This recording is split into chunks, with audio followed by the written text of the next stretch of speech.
ಭಾರತ ಜ್ಞಾನ ವಿಜ್ಞಾನ ಸಮಿತಿ ಬೇಲೂರು ಶಾಖೆ ಹಾಗೂ ವಿವಿಧ ಸಂಘಟನೆಗಳ ಸಂಯುಕ್ತಾಶ್ರಯದಲ್ಲಿ ಭಾನುವಾರ ರಾತ್ರಿ ಪಟ್ಟಣದ ಬಸವೇಶ್ವರ ವೃತ್ತದಲ್ಲಿ ಚಂದ್ರಗ್ರಹಣ ವೀಕ್ಷಣಾ ಕಾರ್ಯಕ್ರಮವನ್ನು ಹಮ್ಮಿಕೊಳ್ಳಲಾಗಿತ್ತು.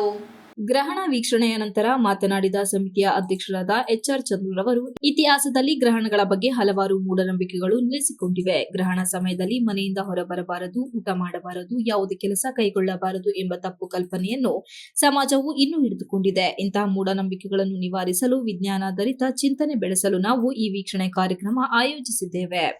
ಜನರು ಸ್ವಂತ ಗ್ರಹಣವನ್ನು ನೋಡಿದಾಗ ಅವರಲ್ಲಿ ವೈಜ್ಞಾನಿಕ ಮನೋಭಾವ ಬೆಳೆದು ಮೂಢನಂಬಿಕೆ ಅಳಿದು ಹೋಗುತ್ತದೆ.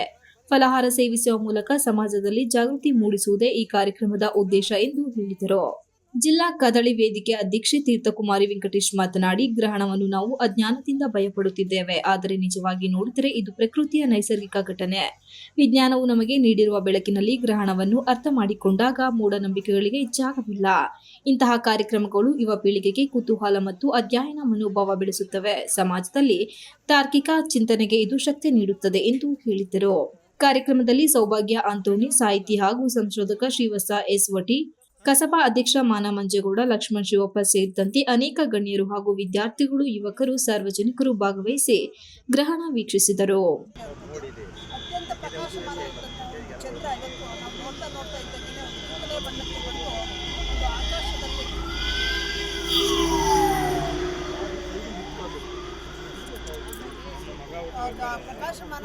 ಎಲ್ಲವೂ ವೈಜ್ಞಾನಿಕವಾಗಿ ಮನೋಭಾವನೆ ಬೆಳೆಸ್ಕೊಂಡು ನಾವು ಇವೆಲ್ಲ ಹೋಗಲಾಡಿಸಬೇಕಂತ ನಿಟ್ಟಿನಲ್ಲಿ ಇವತ್ತು ವೀಕ್ಷಣೆಯನ್ನು ಮಾಡ್ತಾ ಇದ್ದೀವಿ.